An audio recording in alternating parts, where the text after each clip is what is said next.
Sobrang ang naintriga kami sa G-Skin, ang daming pasabog. Kaya naman napadayo kami sa Antipolo. Nag-aya nga ang mga boss namin sa Ilona's Place. Balita ko kasi napakasarap ditong kumain at Instagrammable pa. Kaya nga simulan na natin. Isang sasakyan na lang ang ginamit namin para umakyat dito. Sobrang miss na miss namin tong dalawang to. Tatahitahimik, ang daming pasabog. Kapag nakikita ko nga sa social media mga post nito, sobrang namamotivate talaga kami ni Mami. Tatahitahimik lang, pero ang daming pasabog. Pag nakikita-kita kami nito, imbis na mag-meeting at trabaho, 20% trabaho, 80% chismisan. Ganun na siguro talaga. Paano ba naman? Busy magpayaman.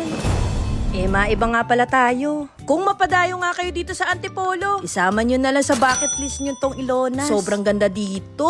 Ang sarap huminga. Search nyo na lang sa Google Map. At kay Waze, makakarating kayo dito. Napakasarap nga ng mga pagkain. Ang ganda ng view.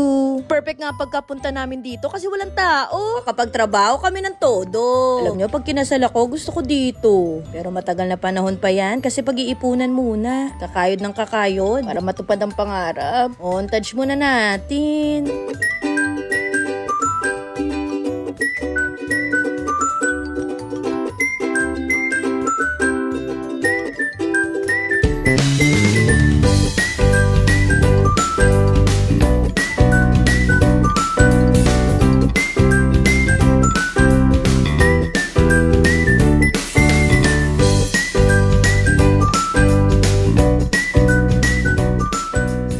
Siyempre, balik nga tayo sa topic natin. Kaya nga pala kami napadalaw sa Antipolo para makita natin yung mga pinaghirapan nitong dalawang to. Pag sinabing pinaghirapan, business yun, yung malala.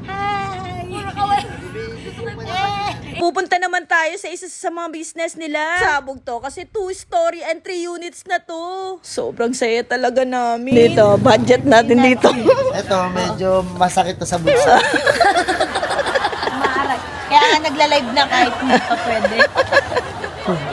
Diba? Sabi ko sa inyo walang reason para tamarin. Kaya kung may pangarap ka, go lang ng go, walang mapapagod. Dito nga pinapaliwanag ni Mami at ni Ma'am Giselle, malapit na matapos to. Sobrang bilis nung nakaraan, lupa lang to. At pupunta naman natin ang isa sa mga business nila, ang The G Lounge. Kaya kung malapit ka sa Antipolo, pasyalan mo rin to. Diba? Kung sino pa yung mayaman, sila pa yung masipag.